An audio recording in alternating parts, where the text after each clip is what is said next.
أعوذ بالله من الشيطان الرجيم. بسم الله الرحمن الرحيم. ويقولون طاعة فإذا برزوا من عندك بيت طائفة منهم غير الذي تقول والله يكتب ما يبيتون فأعرض عنهم وتوكل على الله وكفى بالله وكيلا. أفلا يتدبرون القرآن ولو كان من عند غير الله لوجدوا فيه اختلافا كثيرا. وإذا جاءهم أمر من الأمن أو الخوف أذاعوا به ولو ردوه إلى الرسول وإلى أولي الأمر منهم لعلمه الذين يستنبطونه منهم ولولا فضل الله عليكم ورحمته لاتبعتم الشيطان إلا قليلا. فقاتل في سبيل الله لا تكلف إلا نفسك وحرض المؤمنين. عسى الله أن يكف بأس الذين كفروا والله أشد بأسا وأشد تنكيلا. من يشفع شفاعة حسنة يكن له نصيب منها ومن يشفع شفاعة سيئة يكن له كفل منها وكان الله على كل شيء مقيتا. وإذا حييتم بتحية فحيوا بأحسن منها أو ردوها إن الله كان على كل شيء حسيبا. الله لا إله إلا هو ليجمعنكم إلى يوم القيامة لا ريب فيه ومن أصدق من الله حديثا. صدق الله العلي العظيم. محترم سامعین و ناظرین، السلام علیکم ورحمۃ اللہ وبرکاتہ۔ درس تفسیر کے سلسلہ میں آج ہم سورۃ النساء کی آیت نمبر 81 سے لے کر آیت نمبر 87 تک تلاوت کر رہے ہیں، یعنی آج کا ہمارا سبق 81 سے لے کر 87 تک ہے۔ تو آج ہم آپ کو اپنی ویڈیو میں ایک نئی چیز بتانے جا رہے ہیں۔ نئی چیز یعنی کہ دو چیزوں کا اضافہ کر رہے ہیں۔ ایک تو ہم آپ کو 3 قاعدے تجوید کے بتائیں گے، 3 قاعدے نحو کے بتائیں گے اور 3 قاعدے صرف کے بتائیں گے۔ تو چلیے پہلے تجوید کے بتاتے ہیں۔ وَيَقُولُونَ، یہ واو ساکن سے پہلے پیش ہے، واو مدہ ہوگا، واو مدہ کو تھوڑا کھینچ کر پڑھیں۔ 2 زبر 2 زیر 2 پیش کو تنوین کہتے ہیں۔ تنوین اور نون ساکن کی آواز یکساں ہوتی ہے۔ من عندک، من نون ساکن کے بعد حروف حلقی کے 6 حروف میں سے عین آ رہا ہے، اس لیے اظہار ہوگا، اظہار حلقی ہوگا، اور حروف حلقی 6 ہیں: حمزہ ہا، حمزہ ہا، عین خا، غین ہا، حمزہ ہا، عین ہا، غین خا۔ تو ان 6 حرفوں میں سے جب تنوین یا نون ساکن کے بعد، نون ساکن جزم والے نون کو کہتے ہیں، یعنی 2 زیر 2 پیش 2 زبر یا جزم والے نون کے بعد ان 6 حرفوں میں سے کوئی حرف آئے تو اظہار حلقی ہوگا۔ اور طائفتن، ایک ہم قاعدہ زائد ہی بول رہے ہیں آپ کو، جتنا کہ ہم نے آپ سے بولا تھا۔ یہ ہم سے بعد ہم حرف مدہ کے بعد حمزہ اسی کلمہ میں اس لیے مد متصل ہوگا۔ تو چلیے اب نحو کے قاعدے بتاتے ہیں۔ غیر یہ حرف استثناء ہے، اور الذی اسم موصول برائے واحد مذکر، اور یہ مبنی الاصل کے ساتھ مشابہت رکھنے والی 8 قسموں میں سے ایک ہے اسم موصول۔ اسم موصول وہ اسم ہے جو بغیر صلہ کے اپنے معنی کو نہ بتا سکے۔ اسی طرح واللہ، واللہ یہ اسم ہے، اسم علم ہے اللہ کا، اور اس کی علامت، اس کے اسم ہونے کی ایک علامت یہ ہے کہ اس کے شروع میں الف لام آ رہا ہے، اور اس پر رفع اس لیے یعنی پیش آ رہا ہے۔ رفع کہتے ہیں پیش کو، اور فتح کہتے ہیں زبر کو، اور کسرہ کہتے ہیں زید کو۔ تو یہاں رفع اس لیے آ رہا ہے کیونکہ یہ مبتدا ہے۔ تو اب جو ہے صرف کے 3 قاعدے سن لیجئے۔ یکتب فعل مضارع ہے، یہ کتب یکتب سے ہے، باب نصر ینصر سے۔ فعل مضارع صیغہ واحد مذکر غائب، فعل مضارع مثبت معروف ہے، یہ کتب یکتب سے۔ ما یبیتون، یہ یبیتون یہ بھی جو ہے فعل مضارع ہے، بیت یبیت تبییتا، باب تفعیل سے ہے یہ، اور یہ فعل مضارع معروف صیغہ جمع مذکر غائب ہے۔ فاعرض، تو یہ اعرض جو ہے یہ فعل امر ہے، صیغہ واحد مذکر حاضر، بحث فعل امر حاضر معروف، اس کا باب ہے افعال۔ اعرض یعرض اعراضا کے معنی آتے ہیں اعراض کرنا اور منہ پھیرنا۔ چلیے اب لفظی ترجمہ سن لیتے ہیں۔ اس میں جو ہے اللہ تبارک و تعالی ہمارے لیے کیا کیا فرما رہے ہیں۔ ایک فرمایا وَيَقُولُونَ طَاعَةٌ، وَيَقُولُونَ طَاعَةٌ، اور یہ لوگ کہتے ہیں کہ طاعت یعنی قبول ہے، طاعت فرمان برداری۔ فَإِذَا، پھر جب، برزوا، آپ کے پاس سے باہر نکل جاتے ہیں، برزوا باہر نکل جاتے ہیں، من عندک آپ کے پاس سے، بیتا، تو ایک جماعت ان میں سے رات کے وقت، بیتا مشورہ کرتی ہے شب کے وقت، رات کے وقت، طائفۃ ایک جماعت ان میں سے، طائفۃ منہم ایک جماعت ان میں سے، غیر الذی، غیر الذی تقول، اس کے برخلاف، برخلاف اس کے، تقولو جو آپ کہہ چکے تھے، واللہ اور اللہ، یکتب لکھتا ہے، ما یبیتون ما اس کو، یبیتون جو وہ رات کے وقت مشورے کرتے ہیں، یا اللہ تعالیٰ لکھتا ہے ان کی رات کے مشوروں کو۔ فاعرض، تو آپ ان کی طرف سے بے التفات ہو جائیے، یا اس کا ہم ترجمہ کر لیتے ہیں آپ ان سے منہ موڑ لیجیے، منہ پھیر لیجیے، عنہم ان سے، وتوکل اور بھروسہ کیجیے، علی اللہ اللہ پر، وکفا باللہ اور اللہ کافی ہے،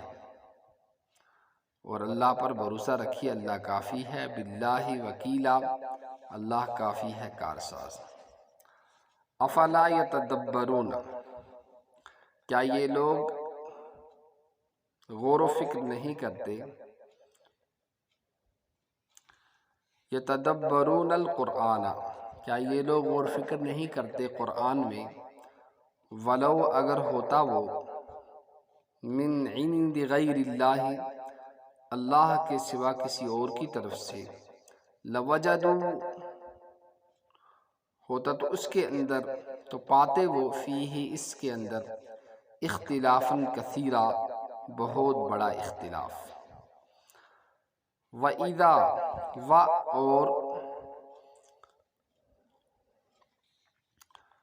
اور جب، وَإِذَا اور جب، جاءہم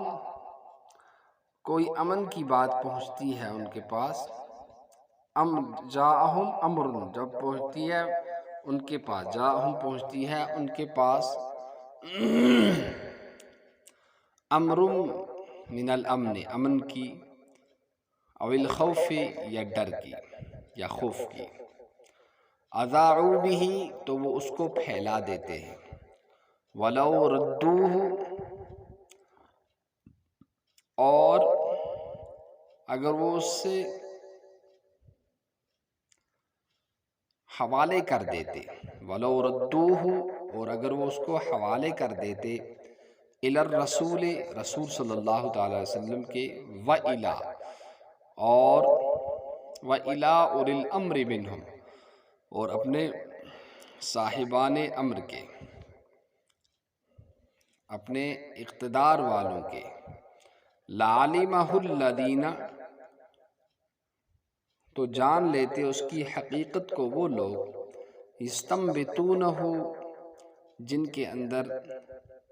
جن لوگوں کے اندر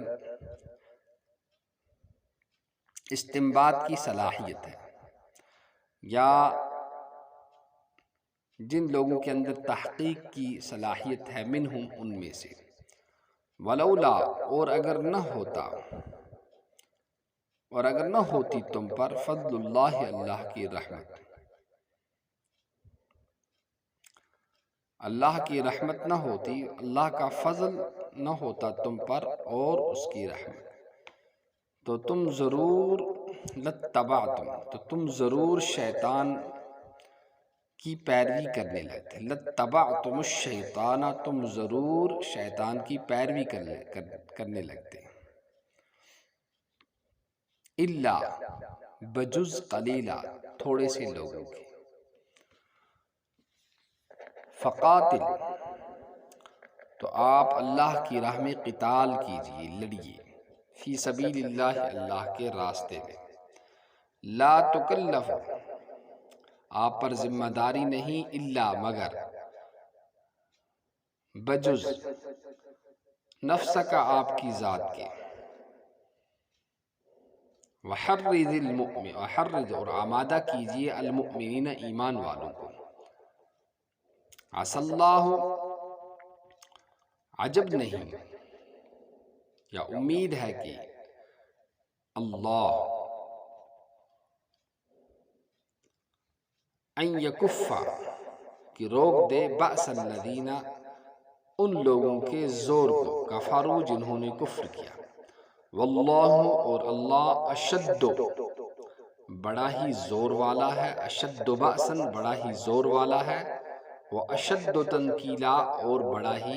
سزا دینے والا ہے، من یشفع، جو کوئی کرتا ہے سفارش، شفاعتن حسنتن، اچھی سفارش، یکن لہ، تو اس کو، یکن لہ، ہوگا اس کے لیے، نصیب، حصہ، منہا، اس میں سے، اور من، جو یشفع، شفاعت کرتا ہے، شفاعتن سیئتن، بری سفارش، یکن لہ، ہوگا اس کے لیے، کفل منہا، اس کا بار، اس کا بوجھ، منہا، اور کان اللہ، ہے اللہ، علی کل شیء، ہر چیز پر، مقیتا، طاقت رکھنے والا، اور اذا، جب،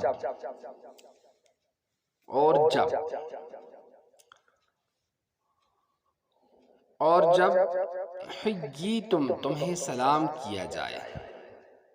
اور جب تمہیں سلام کیا جائے، بتحیت، سلام کیا جائے، فحیو، تو تم اس سے بہتر طور پر، فحیو، تو تم سلام کرو، بأحسن منہا، اس سے بہتر طور پر، او ردوہا، یا اسی کو لوٹا دو، ان، بے شک، اللہ، کانا، ہے اعلیٰ کل ہر چیز پر حسیبہ حساب لینے والا، بے شک اللہ ہر چیز کا حساب لینے والا ہے۔ اللہ اللہ لا الہ نہیں ہے کوئی معبود الا ہو سوائے اس کے، سوائے اس کے، لیجمعنکم وہ تمہیں وہ ضرور جمع کرے گا تم سب کو، الی یوم القیامت قیامت کے دن، لا ریب فیہ اس میں کوئی شک نہیں، یعنی قیامت میں، ومن اصدق اور کون اللہ سے بڑھ کر، ومن اصدق اور کون ہے زیادہ سچا، من اللہ اللہ سے بڑھ کر، حدیثا بات میں، اور کون ہے بڑھ کر اللہ سے بات میں۔ تو یہ ہمارے سبق کا ترجمہ ہوا۔ چلیے اب ذرا اس کی تفصیل سن لیتے ہیں۔ تو تفصیل میں اللہ تعالیٰ ان کے حالات کو بیان کر رہا ہے۔ یہ پہلی آیت جو ہے، یعنی آیت نمبر 81، تو یہاں کیا ہے کہ منافقین کا ذکر چل رہا ہے، یعنی المنافقین۔ ابن عباس یہ زبان سے یہ ابن عباس رضی اللہ تعالیٰ عنہ اس بارے میں روایت ہے کہ رسول اللہ صلی اللہ تعالیٰ علیہ وسلم کی خدمت میں عرض کرتے تھے کہ ان کے احکام سر آنکھوں پر، یعنی منافقین رسول اللہ صلی اللہ علیہ وسلم سے کیا کہتے تھے کہ ان کے احکام، یعنی رسول اللہ صلی اللہ علیہ وسلم کے احکام ہمیں سر آنکھوں پر منظور ہیں، آپ کے ارشادات کی تعلیم ہمیں قبول اور منظور ہے۔ تو یہ جو ہے گویا کہ طاعتن یہ خبر ہے اور مبتدا محذوف ہے، وبہ امرنا وشأننا، کہ ہمیں تو یہی حکم ہے اور ہماری شان یہی ہے کہ ہم آپ صلی اللہ علیہ وسلم کے حکم کو مانیں۔ یہ تفسیر صاحب کشاف کے حوالے سے ہے۔ اس کی کارسازی یہ ہے کہ وہ دنیا میں آپ کو ان کے شر سے اور سازشوں سے محفوظ رکھے گا اور آخرت میں انہیں شدید سزائیں دے گا۔ واللہ اشد بأسا واشد تنکیلا، کہ اس کی طاقت کا کیا ہے کہ دنیا میں ان کے شر سے اور شرارتوں سے اور سازشوں سے محفوظ رکھے گا، اور اللہ تعالیٰ آخرت میں انہیں شدید عذاب دے گا۔ طائفۃ منہم جو یہاں پر آیا ہے، یعنی منافقوں کے سردار اور سرغنہ۔ اس طائفۃ جماعت سے کیا مراد ہے؟ منافقوں کے جو بڑے بڑے تھے اور سرغنے تھے، رات کی تاریکی میں اور اندھیرے میں پوشیدہ میں اسلام اور پیغمبر اسلام کے خلاف سازشیں اور منصوبے بنائے جاتے تھے کہ ان کے خلاف کیا کیا کریں، کیسی کارروائیاں انجام دیں۔ واللہ یکتب جو یہاں آیا ہے، یعنی اللہ، یعنی خدائی ریکارڈ میں ان کی سازشیں ساری کی ساری جو ہے اور سارے کے سارے منصوبے درج کر دیے گئے ہیں اور محفوظ ہیں۔ وقت آنے پر یہ سارا دفتر کھلے گا اور دودھ کا دودھ اور پانی کا پانی ہو جائے گا۔ پھر افلا یتدبرون جو آیا ہے، افلا یتدبرون، یہ کہ انسان اگر کوئی کتاب لکھتا ہے، کوئی تصنیف و تالیف کرتا ہے، تو اس میں ضرور یہ چیزیں آتی ہیں کہ غلطی ہو جاتی ہے اور عبارت میں پس و پیش ہو جاتا ہے۔ اس سے اختلافاً کثیرہ جو اس آیت میں آیا ہے، اختلافاً کثیرہ، لوجدوا فیہ اختلافاً کثیرہ، تو اس کے مفہوم میں بہت سے باتیں کہی گئی ہیں۔ کسی نے کہا ہے کہ بیان میں اختلاف اور تناقض مراد ہے، اور کسی نے کہا ہے کہ تحقیق میں فرق ہوتا ہے، یعنی تحقیق کے مراتب میں جو تحقیق کیا ہے، کسی کا رتبہ کچھ ہو، کسی کا کچھ ہو، اس میں اختلاف مراد ہے، یعنی ایسا کچھ اختلاف قرآن پاک میں واقع نہیں ہوا ہے۔ اور بعض نے کہا ہے کہ عبارت یکساں نہ ہو، عدم یکسانیت مراد ہے، لیکن حقیقت یہ ہے کہ خود اختلاف کا لفظ جو ہے یہ بڑا وسیع ہوتا ہے اور بڑا جامع ہوتا ہے، یعنی قرآن پاک میں کسی بھی طرح سے کوئی اختلاف نہیں ہے، نہ معنوی اعتبار سے، نہ ادبی اعتبار سے، ہر قسم کی بے اہنگی، ہر قسم کی جھول جال اور سے بالکل پاک ہے، اور اس کے اندر کوئی بھی اس قسم کا خلل نہیں ہے اور کمی نہیں ہے۔ قرآن مجید نے اس آیت سے دنیا کے سامنے اپنی ایک ہونے اور اپنے یکتائی کا ایک مستقل چیلنج پیش کر دیا ہے کہ ہر طرح سے ٹھونک کر دیکھ لو، قرآن پاک ہر طرح سے اس کی جانچ پڑتال کر لو، اس کے جو مضامین ہیں اور اس میں جو باتیں کہی گئی ہیں ان کی پستی بلندی، عبارت کی ناہمواری، کسی طرح سے کسی بھی قسم کی کوئی کوتاہی اور کمی آپ اس کے اندر نہ پاؤ گے۔ اور یہی ہے دلیل اس بات کی کہ یہ بشر اور مخلوق کا کلام نہیں ہے۔ قرآن کے جتنے بھی منکر لوگ ہیں ان کے خلاف، خواہ وہ کسی بھی وجہ سے اور کسی بھی پہلو سے قرآن کے منکر ہوں، چاہے اس کے معنی کو نہ مانتے ہوں یا الفاظ کو نہ مانتے ہوں یا اس کی حسن کو اور خوبی کو نہ مانتے ہوں، تو یہ قیامت کے لیے ان کے لیے ایک چیلنج ہے، تحدی ہے۔ افلا یتدبرون سے جو کہا گیا ہے، افلا یتدبرون، یہاں ایک بات اور بھی کہی گئی ہے کہ قرآن مجید جو ہے اس کے تدبر کا نتیجہ یہ ہوتا ہے، اس میں غور و فکر کرنے کا نتیجہ یہ ہوتا ہے کہ اس کی لفظی اور معنوی جو ہے، لفظی اور معنوی اعتبار سے اس کا جو اعجاز ہے اور جو یہ تمام انسانوں کو سن کر ان کو بے بس کر دیتا ہے، بالکل یہ واضح ہے۔ لیکن یہ کس کو پتہ چلے گا؟ وہی جو قرآن کو پڑھے گا، اس پر غور و فکر کرے گا، اس کے لیے محنت کرے گا، تو اس کا جو ہے واضح ہونا اور صاف ہونا بالکل سامنے آ جائے گا، اور اسی سے وہ تمام شبہات دور ہو جائیں گے جو شبہات آپ صلی اللہ تعالیٰ علیہ وسلم کے رسول ہونے میں شیطان کی طرف سے یا اپنے نفس کی طرف سے پیش آتی ہیں۔ پھر فرمایا وَلَوْ كَانَ مِنْ عِنْدِ غَيْرِ اللَّهِ، اگر غیر اللہ کی طرف سے ہوتا وَجَدُوا فِيهِ اخْتِلَافًا، تو اس سے ان لوگوں کا بھی رد ہو گیا اور ان لوگوں کی بات کو بھی غلط قرار دے دیا گیا جو یہ کہتے ہیں کہ محمد صلی اللہ تعالیٰ علیہ وسلم نے یہ کلام خود بنایا ہے یا خود لکھوایا ہے یا خود لکھا ہے۔ اور بعض روشن خیال جو مرتدین ہیں، جو مرتد لوگ ہیں آج کے زمانے میں، وہ بھی یہی کچھ کہتے ہیں۔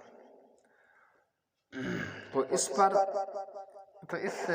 آیت سے ان فرقوں پر بھی رد ہو گیا جو یہ سمجھتے ہیں کہ قرآن تفسیر صرف رسول اللہ صلی اللہ علیہ وسلم اور امام معصوم جو ہے انہی کا حق ہے۔ ایسا کچھ بھی نہیں ہے۔ جو بھی قرآن میں محنت کرے گا، اس کے لیے اپنا وقت لگائے گا، اپنا وقت صرف کرے گا اور اپنے آرام کو قربان کر کے علم سیکھے گا اور اخلاص کے ساتھ سیکھے گا، تو یہ اس آدمی کو حاصل ہو جائے گا۔ کسی کی ذاتی اور پرسنلی طور پر وراثت نہیں ہے یہ۔ تو یہ جو ہے وَإِذَا جَاءَهُمْ أَمْرٌ مِّنَ الْأَمْنِ، یہ جو آیت، اس آیت کے کیا مطلب ہے؟ یعنی تحقیق نہیں کرتے کہ جو خبر ان کے پاس پہنچی ہے وہ صحیح بھی ہے، اور اس پر غور کیے بغیر ہی اس کو پھیلا دیتے ہیں۔ اگر یہ صحیح بھی ہوتی تو اس کو فوراً پھیلانا نہیں چاہیے، میڈیا میں اس خبر کو نہیں دینا چاہیے،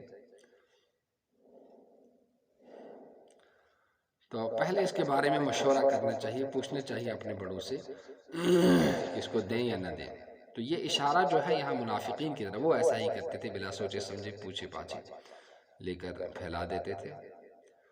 اور یہ منافقین کے بارے میں جیسے کہ نزل فی المنافقین من المنافقین او ضعفاء المسلمین، جلالین نے اس کی تعریف کی ہے کہ منافقین کے بارے میں ہے یہ آیت یا کمزور مسلمانوں کے بارے میں یہ آیت نازل ہوئی ہے۔ تو حیات اسلامی جو شروع میں سے ایک حد تک منظم تھی، بلکہ ایک نیم عسکری جماعت تھی، اور یہ بات بھی اجتماعی انتظام اور ایڈمنسٹریشن اور نظم و نسق کے خلاف ہے، اور عمومی جو فوجی انتظامات اور عسکری تنظیم کے بھی یہ بالکل خلاف ہے، خصوصی طور پر کہ عوام اور عام افراد جس خبر کو جہاں سنیں وہاں جہاں سنیں تو پہلے اپنے بڑوں کے اور اپنے چاہے وہ بڑے علماء ہوں یا حکومت کے لوگ ہوں، تو بغیر تحقیق جو ہے اس خبر کو نہ پھیلا دیں۔ امر من الامن، پھر کہ امن کی کوئی بات آئے یا خوف کی، مثلا کہیں سے یہ خبر آئے کہ لشکر اسلام کو فتح، کامیابی اور ظفر نصیب ہوئی، یا مثلا کہیں سے یہ آئے کہ خدا نخواستہ مسلمانوں کو شکست اور ہزیمت اٹھانی پڑی اور وہ پسپا ہو گئے، تو یہ جو ہے یعنی کہ تحقیق کیے بغیر اور اپنے بڑوں سے پوچھے بغیر خبر کو نہیں پھیلانا چاہیے۔ تو یہ انہی کی مذمت کی ہے منافقین کی۔ اولی الامر سے مراد کیا ہے؟ یعنی وہ لوگ جن کے اندر اللہ نے فہم و فراست رکھی ہے، یہ وہی لوگ مراد ہیں۔ بڑے بڑے اکابر صحابہ جو ہیں، جیسے ابو بکر صدیق ہے، یہ ذوی عقل والوں میں ان کا شمار ہوتا ہے، اور اسی طرح سے دوسرے جو ہیں ان کے ساتھی ہیں، اور ابن عباس رضی اللہ تعالیٰ جو صاحب علم بھی ہیں اور صاحب رائے بھی ہیں، اور وہ جو ہے وہ کہیں وہ فقیہ لوگ ہیں جو عالم ہوں اور فقہ جاننے والے ہیں، قتادہ سے اور حسن بصری سے تفسیر ہے۔ اور یہ بھی ہے کہ اس سے دو فریق مراد لیے من اہل الفقہ والولا، کہ فقیہ لوگ اور حکومت کے لوگ، یعنی اس خبر کی صحیح حیثیت متعین کر لینی چاہیے۔ الذین یستنبطونہ جو یہاں کہا گیا ہے، الذین یستنبطونہ منہم، الذین یستنبطونہ منہم، یہ جو ہے استنباط، تو استنبطون اس سے بڑی اہم فقہ کی حقیقت سامنے آ گئی۔ اس سے معلوم ہوا کہ مسائل کو نکالنا، ان کو تحقیق کر کے نچوڑنا قرآن و حدیث اور اجماع کے ذخیرہ سے، اور ان سے مسائل نکلنا اور ان کا عرق نکالنا اور مذہب نکالنا، اور اسی طرح اجتہادی احکام جو ہیں بعد کے صحابہ کے بعد جو ہے ہر دور کا ہر آدمی کا یہ کام نہیں ہے اور نہ وہ کر سکے گا، بلکہ اس کے لیے خاص ایک فہم اور سمجھ اور سلیقہ اور اسی درجے کا مرتبہ چاہیے، اور ہر فرد ہر آدمی تحقیق کرنے نہ بیٹھ جائے۔ اور دوسری جگہ آیا ہے کہ دونوں جگہ اس سے مراد امت کی تمام افراد ہیں، پوری امت مراد ہے۔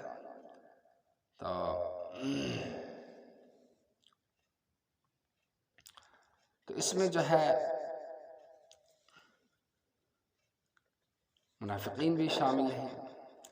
امام رازی نے لکھا ہے کہ آیت میں 4 اماموں کا مجتہد ہونا اور ان کی تقلید ثابت ہو گئی، لیکن نئے جو مسائل پیش آئیں گے ان کے بارے میں فرمایا کہ کوئی واضح حکم قرآن میں کوئی نص موجود نہیں ہوتی ہے، لہذا وہاں تو استنباط ہی کرنا پڑے گا، غور و فکر کر کے جو ہے اس سے مسائل کو نکالنا پڑے گا۔ اور دوسرے یہ کہ استنباط کے ذریعے سے، یعنی قرآن و حدیث کے اور اقوال صحابہ میں غور و فکر کرنا جو ہے، جو غور و فکر سے جو احکام وہاں سے نکلتے ہیں وہ بھی دین میں حجت مانے جاتے ہیں۔ تیسرے یہ کہ احکام کو قرآن و حدیث کے ذخیرہ سے نکالنا اور نچوڑنا یہ ہر آدمی کا کام نہیں ہے،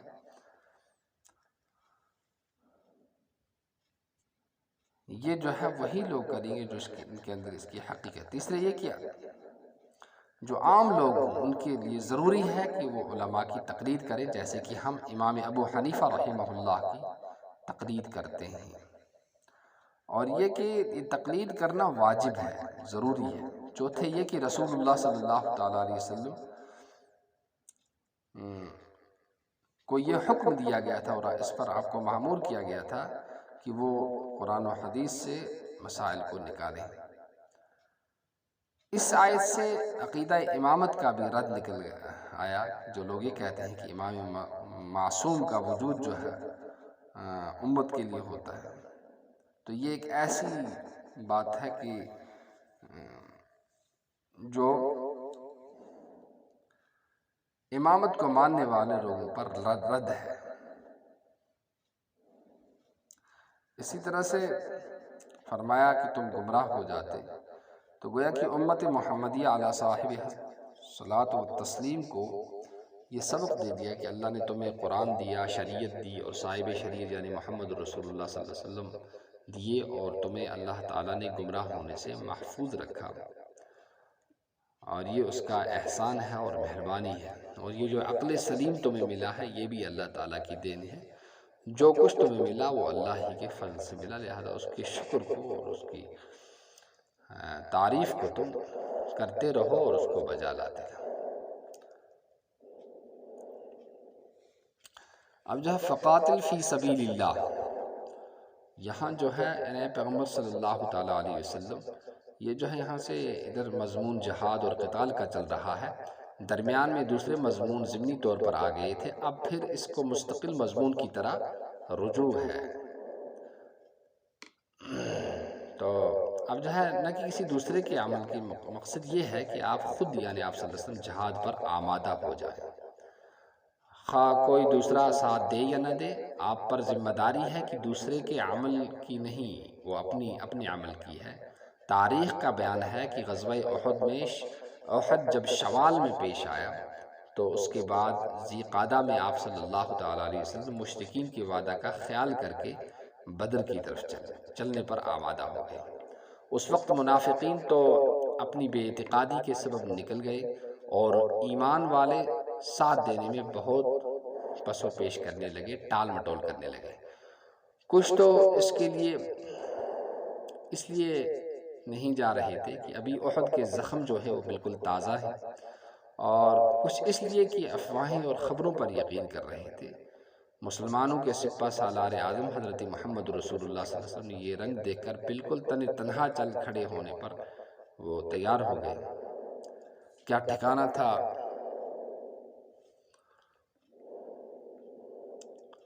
اپنی ڈیوٹی اور اپنے فرض کو پہچاننے کا، اور اللہ کی نصرت پر، اس کی مدد پر کتنا اعتماد اور بھروسہ تھا کہ قلت اور کثرت اور اکائی اور سینکڑوں کی عددی جہاں یہاں سے جو ہے سینکڑوں میں ہے وہاں ہزاروں میں ہے، اس کا کوئی خیال نہیں کہ ہماری تعداد کم ہے ان کی زیادہ ہے، بلکہ اللہ کی ذات پر بھروسہ ہے۔ تو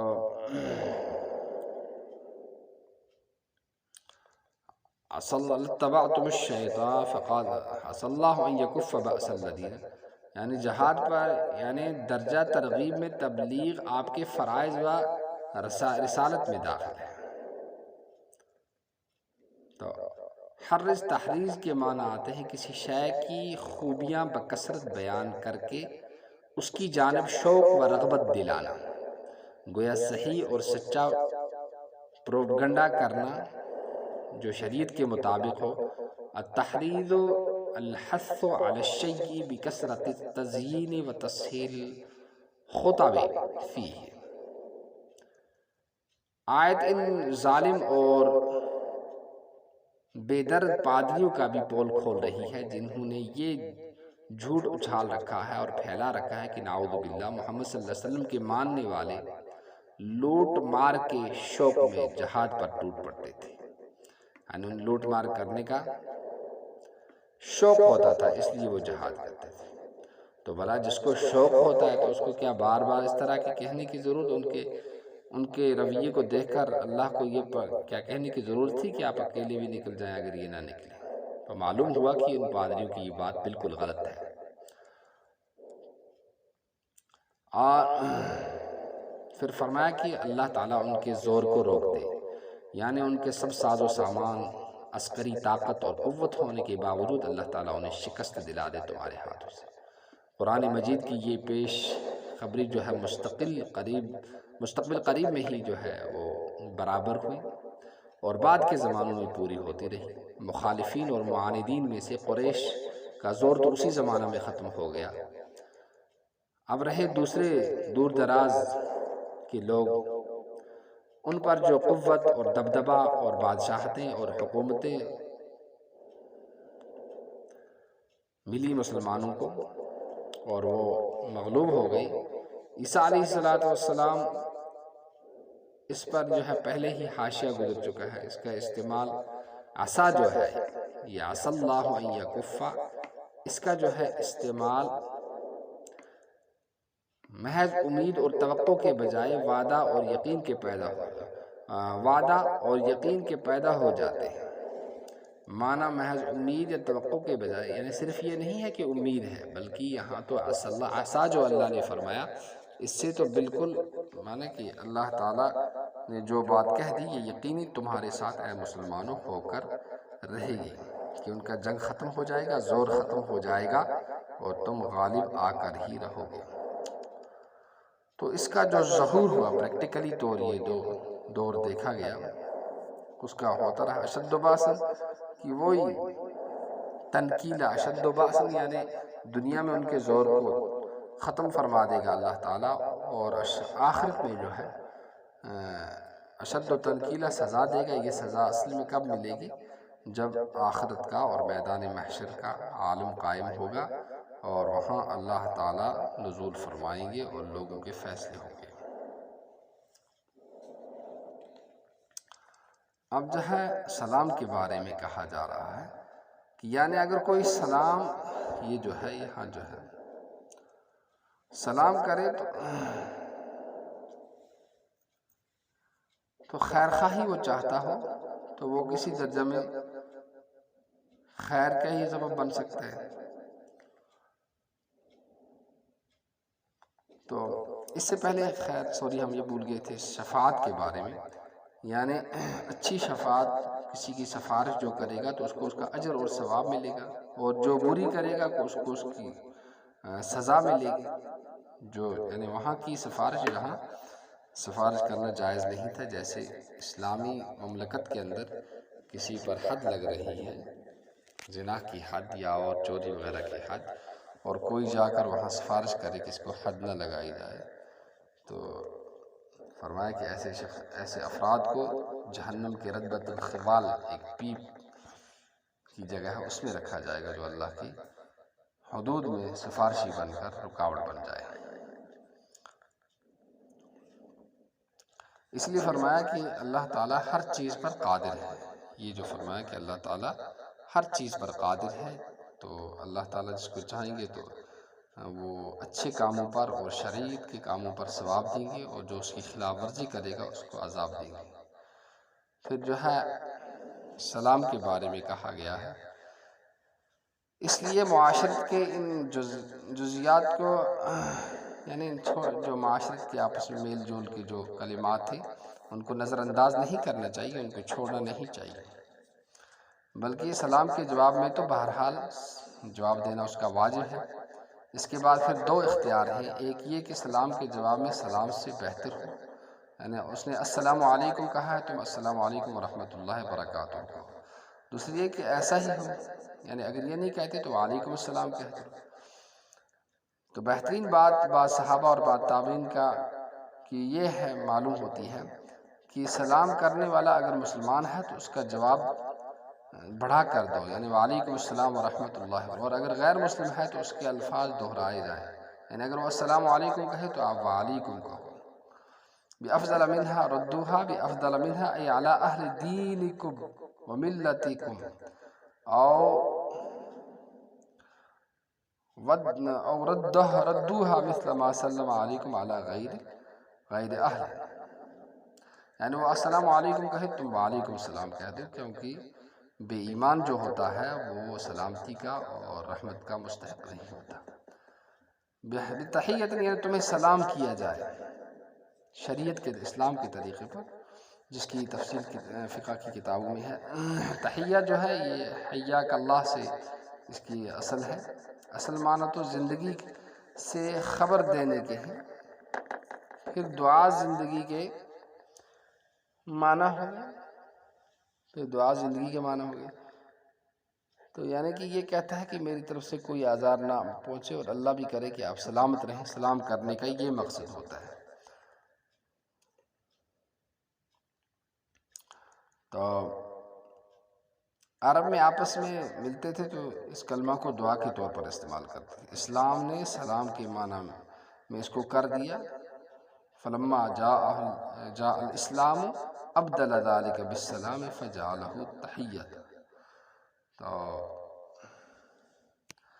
کہتے ہیں کہ جب اسلام آیا تو یہ سلام کے اس کا نام سلام رکھ دیا گیا تحیہ کے بدلے، اور اس کو جو ہے سلام کہتے ہیں۔ اب جو ہے سلام کے یہ ہے کہ سلام اللہ کی رضا کے لیے کیا جائے، سنت سمجھ کر کیا جائے، بڑے چھوٹوں کو کریں، چھوٹے بڑوں کو کریں، البتہ مرد عورتوں کو نہ کریں، بالغ لڑکیوں کو نہ کریں۔ اگر وہ سلام کریں تو دل میں ان کا جواب دیں،